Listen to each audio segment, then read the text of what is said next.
Assalamualaikum warahmatullahi wabarakatuh. Alhamdulillah, alhamdulillahilladzi ja'alana khaira ummah. Asyhadu an la ilaha illallah wahdahu la syarikalah. Wa asyhadu anna Muhammadan abduhu wa rasuluh la nabiyya ba'dah. Allahumma salli wa sallim wa barik ala khairi khalqillah. Sayyidina wa maulana Muhammad wa ala alihi wa sahbihi wa mawala amma ba'd. Bagaimana kabarnya sahabat-sahabat peci pada malam hari ini? Baik, luar biasa.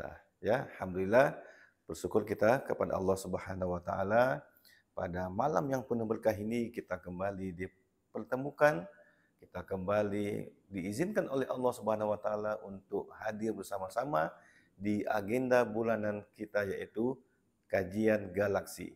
Gaul ala kekinian secara Islam. Dan alhamdulillah telah hadir bersama kita Tuan Guru yang akan membersamai kita, membersamai diskusi hangat kita pada malam hari ini, yaitu Al-Mukarram Al-Ustadz Muhammad Osman Asy-Syafi'i. Beliau adalah pengasuh Pondok Pesantren Khairul Ummah Pekanbaru.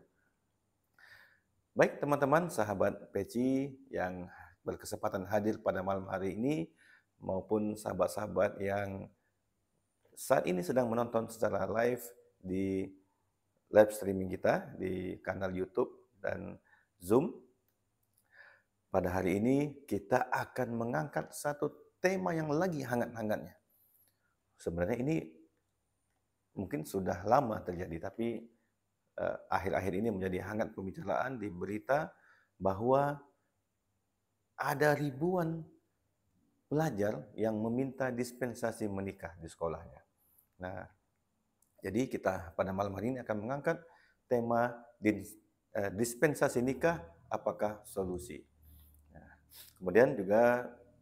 kemudian bersalawat kita dan berkirim salam kepada suri tauladan kita Rasulullah Muhammad sallallahu alaihi wasallam. Allahumma sholli ala sayyidina Muhammad wa ala ali sayyidina Muhammad. Assalamu alayka ya Rasulullah, assalamu alayka ya Habiballah.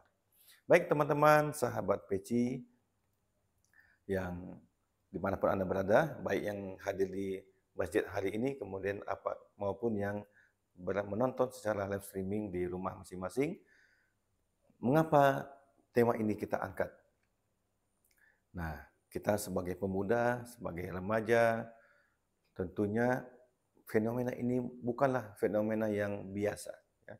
Ini sesuatu yang sangat-sangat memprihatinkan dan sangat disayangkan. Nah, bagaimana tidak? Ribuan pelajar yang masih duduk di bangku sekolah pada hari ini, ya, akhir-akhir ini tercatat ada ribuan yang meminta dispensasi nikah kepada pemerintah. Nah, kalau kita lihat datanya Ustaz ya, sebelum kita masuk kepada pembahasan, kita kalau melihat data BKKBN tahun 2021 itu penduduk Indonesia saat ini yang usia remaja yaitu usia 14 sampai 19 tahun itu ada 19,6% yang terjadi kasus kehamilan tak diinginkan atau yang disingkat dengan KTD. Jadi ada 19,6% penduduk yang rentang remaja yang terjadi kasus kehamilan tak diinginkan.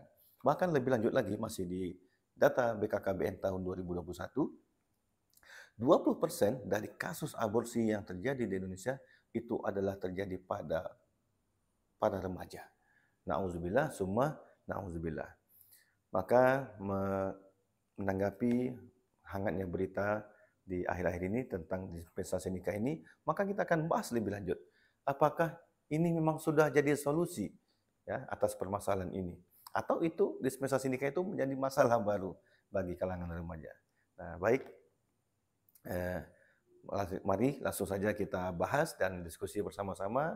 Dan kami minta juga seperti biasa untuk partisipasi aktif teman-teman sahabat yang ada di masjid hari ini, baik secara live bertanya nanti kepada Al-Ustaz maupun teman-teman nanti yang menonton melalui YouTube juga bisa mengirimkan pertanyaan, pesannya melalui chat. Nah, baik Ustaz, alhamdulillah. Assalamualaikum warahmatullahi wabarakatuh. Alhamdulillah. Baik, apa kabarnya Ustaz pada malam hari ini? Alhamdulillah, baik. Ustaz, eh, ini berita kan lagi santer nih sekarang. Ada ribuan pelajar yang meminta dispensasi nikah. Sebenarnya kita mau dudukkan dulu nih. Mungkin di antara kita punya persepsi masing-masing nih, apa yang dimaksud dengan dispensasi nikah. Maka mengawali pembahasan kita pada malam hari ini, menurut data atau sepengetahuan dari Ustadz, apa sebenarnya maksud atau definisi dari dispensasi nikah ini, Ustadz? Mohon dijelaskan. Iya, iya, iya. Baik. Jadi, ya. Baik, Ustadz. Nah, jadi jelas ya teman-teman, dispensasi nikah itu adalah meminta ya pengecualian. Karena pada dasarnya anak usia remaja itu belum boleh menikah ya di negara kita. Nah, tapi karena sudah hamil duluan atau ada dengan alasan khusus, salah satunya adalah karena hamil duluan, itu mereka meminta dispensasi untuk dibolehkan menikah. Oh ya, baik Ustaz. Ini kalau boleh tahu Ustaz, mungkin bisa dijelaskan kepada teman-teman yang ada di sini, ini terjadinya di mana saja Ustaz? Kasus-kasus meminta dispensasi nikah ini. Oh iya, baik ya. Jadi ada 3 kota besar nih yang paling terbanyak saat rekornya ya. Ada Yogyakarta, Tangerang Selatan, dan apa tadi Sat? Oh iya, Madiun. Nah baik. Nah ini kira-kira Sat, apakah di siapa saja nih Sat yang rentang sekolah jenjang sekolah mana saja yang meminta dispensasi nikah nih Sat? Ya ya ya, SMP dan SMA. Ya baik Ustaz. Jadi kalau boleh ini kan beritanya hangat hari ini. Apakah ini memang kasus baru atau sejak kapan nih Ustaz sebenarnya ada kasus seperti ini? Ya ya ya. Ternyata sudah lama Ustaz ya. Ya, dan ini sudah berulang-ulang terjadi. Tapi ini baru mencuat karena dengan jumlah yang mungkin serentak Ustaz ya, terutama di 3 kota besar tadi dan di banyak kota-kota besar lainnya, ya bahkan di tempat-tempat kecil. Nah, jadi Ustaz menanggapi fenomena ini apa sebenarnya solusi dari apakah dispensasi nikah ini adalah solusi dengan kejadian kehamilan di luar nikah ini? Iya, iya, iya.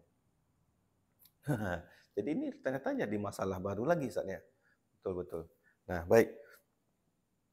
Nah, kalau semua orang yang hamil di luar nikah, apa termasuk yang remaja yang masih sekolah, lalu dengan diizinkannya menikah, menganggap selesai masalah, maka akan tetap terjadi berarti pacaran-pacaran, pergaulan bebas, bahkan sampai perzinaan dan hamil sebelum menikah, karena mereka sudah dapat solusi simpel yang sederhana.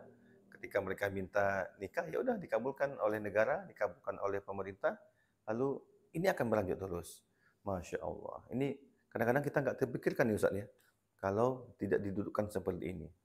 Ternyata dispensasi nikah itu sendiri menjadi masalah. Karena dengan begitu mereka seakan-akan mendapat solusi. Sehingga teman-temannya, adik-adik kelasnya akan mudah melakukan hal yang sama. Masya Allah. Nah baik, jadi dengan begitu, kalaulah dispensasi nikah ini bukan solusi, dan bahkan ini adalah masalah baru, jadi bagaimana sebenarnya solusi yang ditawarkan oleh Islam, Ustaz? Iya, iya, iya. Nah, ya benar. Jadi, tapi kan timbul lagi pertanyaan, Ustaz. Nah, mengapa kita harus mengamalkan Islam secara kafah, secara sempurna, termasuk dalam pergaulan? Kan kalau ditanya, negara kita ini bukan negara Islam. Walaupun memang kita mayoritas penduduk Islam, tapi kan status negara kita bukan negara Islam. Lalu mengapa kita harus mengamalkan Islam dalam secara kafah? Ya, ya, ya. Jadi ini konsekuensi iman kita sebagai individu, sebagai umat Islam. Baik, Ustaz. Jadi, nah ini kembali ke kasus dispensasi nikah ini yang kalau di ribuan itu kan tidak sedikit Ustaz ya. Dan ini kan yang nampak saja, yang ketahuan, yang terdaftar belum lagi yang tidak diketahui, belum lagi yang tidak mengaku dan sebagainya. Nah, jadi kalau ditanya ini tanggung jawab siapa sebenarnya Ustaz? Atas terjadinya fenomena luar biasa ini. Ya, ya, ya, ya. Nah, jadi Ustaz, baik, baik, baik. Nah, jadi tanggung jawab kita semua ya, dari dari pribadi kita sebagai seorang muslim yang muslim, oleh orang tuanya yang memiliki anak juga tidak boleh membiarkan, membebaskan anaknya tanpa pengawasan, kemudian guru-guru di sekolah yang bertugas mendidik anak setiap hari, sampai ke pemerintah negara yang bertanggung jawab untuk kemaslahatan umat. Jadi semua kita bertanggung jawab. Baik, alhamdulillah. Nah, jadi dengan ini kan sudah menjadi benang kusut nih kelihatannya, Ustaz. Sudah terjadi tadi dikatakan sudah sejak lama ini terjadi. Kemudian ini kan yang ribuan ini pelajar yang hanya tercatat saja dan masih banyak mungkin yang lain yang kita tidak ketahui terjadi. Tadi jadi tadi solusinya adalah dengan mengamalkan Islam secara sempurna, termasuk juga dalam hal pergaulan. Nah, jadi kalau tadi saya sampaikan bagaimana kita menjaga pergaulan dengan mengamalkan Islam, ajaran Islam secara kafah, secara sempurna, termasuk dalam pergaulan. Nah, jadi sejak kapan, Ustaz? Sejak kapan dan di mana nih pendidikan Islam secara kafah ini mulai sebaiknya diterapkan oleh anak-anak atau oleh kita semua? Iya, iya, iya. Jadi sedini mungkin Ustaz, dari keluarga, Ustaz ya.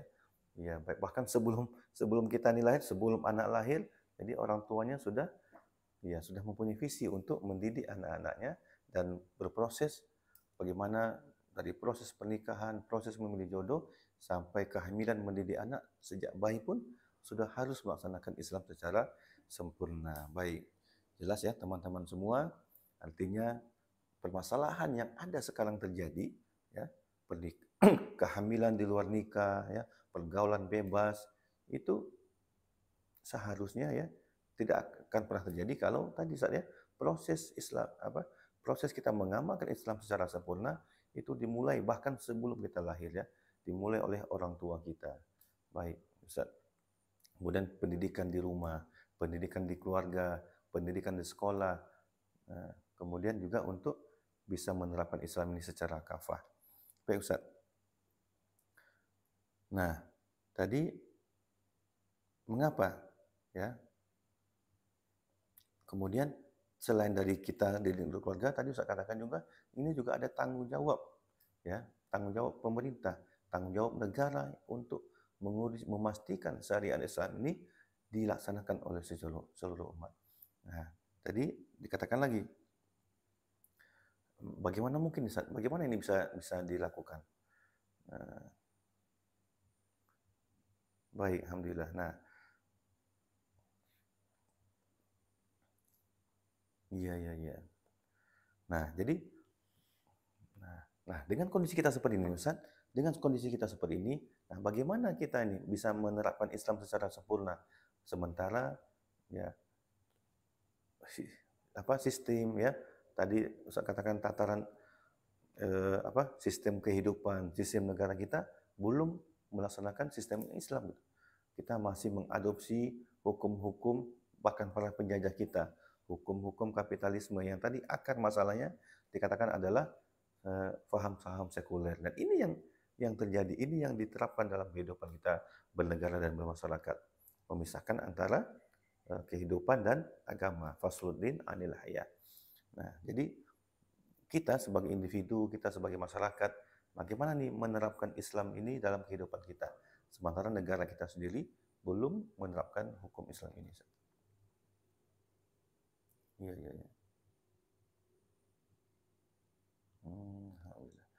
Jadi kita mulai ya. Jadi pendidikan ya seperti yang dilakukan oleh Nabi ketika Nabi di fase Makkah ya belum ditegakkannya daulah Islam, maka langkah awal adalah pendidikan dulu, pendidikan individu, pendidikan keluarga masing-masing kita untuk memahami Islam secara sempurna. Nah, ya tadi sudah dikatakan Islam itu sangat mengatur detail pergaulan antara laki-laki dan perempuan, ya, baik dari kecil dari adik-beradik keluarga, kemudian sampai ke pergaulan sesama di luar sana. Nah, tadi dikatakan salah satunya adalah kita bagaimana harus faham ya tentang batasan-batasan aurat kita, ya, baik yang laki-laki maupun yang perempuan. Nah, ya, jadi sebenarnya siapa-siapa saja nih Ustaz, yang tadi dikatakan kalau yang beda ya bagaimana batasan aurat kepada yang mahram dan yang bukan mahram. Nah, jadi dalam Islam sendiri Ustaz, siapa-siapa saja nih yang menjadi mahram kita, terutama bagi perempuan, yang bagaimana dia bisa mengatur eh, auratnya, batas-batasan aurat tertentu yang boleh nampak oleh mahram. Jadi siapa-siapa saja sebenarnya Ustaz mahram. Ini kan kadang kurang jelas juga nih. Kita menyangka karena saking dekatnya kita kira itu mahram. Ternyata dalam Islam itu bukan mahram. Nah, bisa mungkin Ustaz jelaskan secara detail siapa saja sebenarnya mahram kita bagi, terutama yang bagi perempuan, bagi seorang muslim Ustaz. Iya, iya, iya.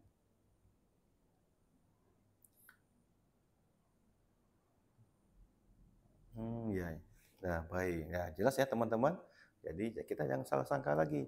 Jadi jelas aturannya. Bahkan itu dalilnya lengkap di Al-Quran semua, Ustaz ya.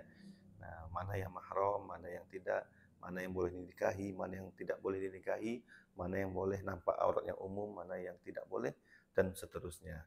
Jadi dengan penjelasan Ustaz tadi, teman-teman bisa memahami sekarang jelas ya bagaimana Islam sangat detail mengatur hubungan kita, mengatur interaksi sesama kita, yang laki-laki perempuan khususnya, kemudian mengatur batasan-batasan aurat kita, batasan orang-orang mana saja yang boleh kelihatan dan tidak.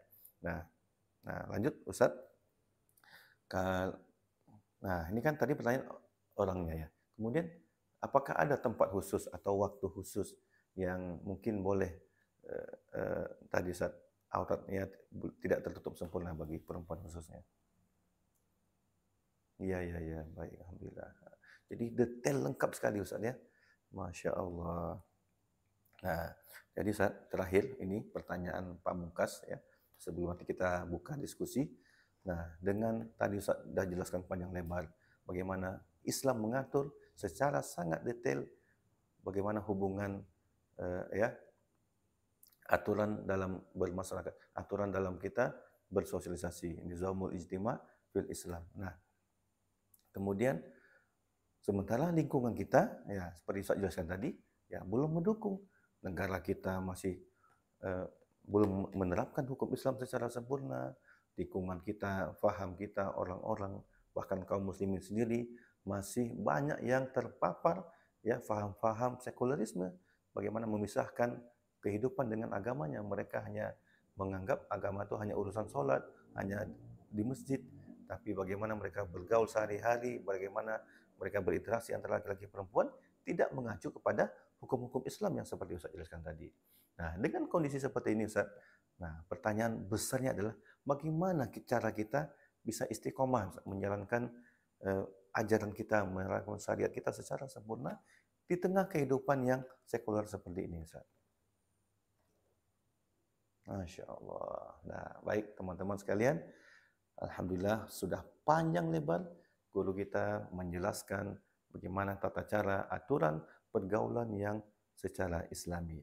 Dan sebagai konsekuensi keimanan kita, kita yang mengaku beriman, kita yang mengaku Allah sebagai ilah kita dan Nabi Muhammad sebagai Rasul dan teladan kita, maka tidak ada pilihan lain bagi kita selain menerapkan Islam, hukum semua syariat Islam termasuk dalam pergaulan, dalam kehidupan kita, sehingga apa yang terjadi hari ini ya kasus-kasus kehamilan di luar nikah, kasus dispensasi nikah yang bahkan itu menjadi masalah baru bagi kehidupan kita tidak akan pernah terjadi kalau kita menerapkan Islam secara sempurna. Kalaupun terjadi sudah ada konsekuensinya ya, sudah ada aturan perangkat hukum yang juga Allah tetapkan bagi siapa pelakunya.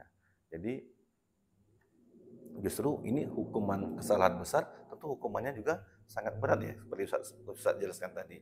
Bukan dengan difasilitasi, ini orang bersalah, orang berdosa, dosa besar malah difasilitasi dengan mudahnya sehingga tidak menimbulkan efek jerah. Baik, luar biasa sekali Ustaz pemaparan atau penjelasan materi tentang fenomena dispensasi nikah yang terjadi di lingkungan, di kalangan para pemuda, para pelajar kita pada hari ini, kemudian apa sebenarnya akar masalahnya dan bagaimana solusinya, itu tadi sudah dijelaskan panjang lebar oleh Al-Ustadz, sehingga kita tambah yakin bahwa Islam itu satu-satunya sistem yang menjamin kita bisa hidup dengan baik sesuai dengan keridhaan Allah Subhanahu wa taala. Kalau kita mengambil sistem yang lain, sistem di luar Islam, maka hancur dan rusak binasalah kehidupan kita, ya, seperti yang terjadi pada hari ini. Baik teman-teman semua, baik yang di masjid maupun yang di rumah yang sedang menonton live streaming, untuk setelah mendengar pemaparan Ustaz tadi, silakan kita mulai diskusi kita. Jika ada ingin yang ditanyakan lebih lanjut kepada Al-Ustaz sebagai pemateri kita pada malam hari ini, silakan ditanyakan. Oke, untuk tahap awal kita buka dulu 3 pertanyaan. Ya, silakan. Baik, alhamdulillah Al-Ustaz, jazakumullahu khairan katsiran atas kesempatan dan kesediaan Al-Ustaz menyampaikan pencerahan kepada kita semua pada malam hari ini, sehingga kita bisa memahami, ya, kita tidak terlena dengan fenomena yang terjadi, bahwa kalau kita berpikir simpel, ya, ada kasus kemudian kehamilan di luar nikah, lalu kemudian dikasih fasilitas mudah untuk menikah dan seterusnya, maka justru ini akan menjadi masalah baru dan kita semakin jauh dari ajaran kita sendiri. Dan sebagai kesimpulan, tidak ada cara lain, tidak ada pilihan lain bagi kita selain betul-betul menerapkan Islam secara kafah, baik awalnya untuk diri kita sendiri, kemudian bagi keluarga kita, dan semua tidak akan mungkin. Sebaik apapun kita mengamalkan Islam, semua yang tidak akan sempurna kalau tidak ditopang oleh negara yang betul-betul menjalankan hukum syariat Islam. Karena kalau terjadi pelanggaran, ya kita bagaimana mungkin hukum Islam ini akan ditegakkan? Kita tidak bisa mengambil langkah hukum. Yang boleh mengambil langkah hukum itu adalah menjatuhkan sanksi, itu adalah negara. Baik, teman-teman semua, semoga pembahasan kita pada malam hari ini memberikan pencerahan kepada kita semua dan lebih berhati-hati dan lebih istiqomah menjalankan agama kita, bahwa Islam tidak hanya urusan sholat, Islam tidak hanya urusan di masjid, tapi Islam mengatur seluruh kehidupan kita, ya, dari kita bangun tidur sampai tidur kembali, baik di rumah, di masjid, di sekolah, di jalan, di pasar, dimanapun tempat, semua sudah lengkap aturan dan perangkat yang syariat yang telah Allah turunkan untuk kita semua, tinggal kita menjalankan secara sempurna, tidak pilih-pilih, Ustaz, ya, tidak pilih-pilih mana yang kita suka, mana yang kita setujui kita lakukan, yang tidak kita suka atau kita tidak setujui tidak kita lakukan. Nah, tidak seperti itu. Jelas perintah Allah Subhanahu wa taala, ya ayyuhallazina amanu udkhulu fis-silmi kafah wa la tattabi'u khutuwatis syaiton innahu lakum aduwwum mubin. Wahai orang-orang beriman, masuklah kalian kepada Islam secara menyeluruh dan janganlah kalian mengikuti langkah-langkah syaitan. Sesungguhnya syaitan itu adalah musuh yang nyata bagimu. Semoga ada manfaatnya dan kita ambil hikmah besar dari diskusi kita pada malam hari ini, dan insya Allah kita akan kembali lagi di bulan depan tetap di agenda yang sama, Galaksi Gaul ala Kekinian secara Islam, dengan tema yang juga lebih seru dan lebih hangat lagi. Demikian dari saya, mohon maaf, dan terima kasih kembali kepada Al-Ustadz yang telah bersedia meluangkan waktu kepada kita semua dan memberikan ilmu kepada kita semua untuk bisa kita amalkan bersama-sama. Sekali lagi mohon maaf, saya akhiri dengan ucapan wallahul hadi ila siratal mustaqim. Wassalamualaikum warahmatullahi wabarakatuh.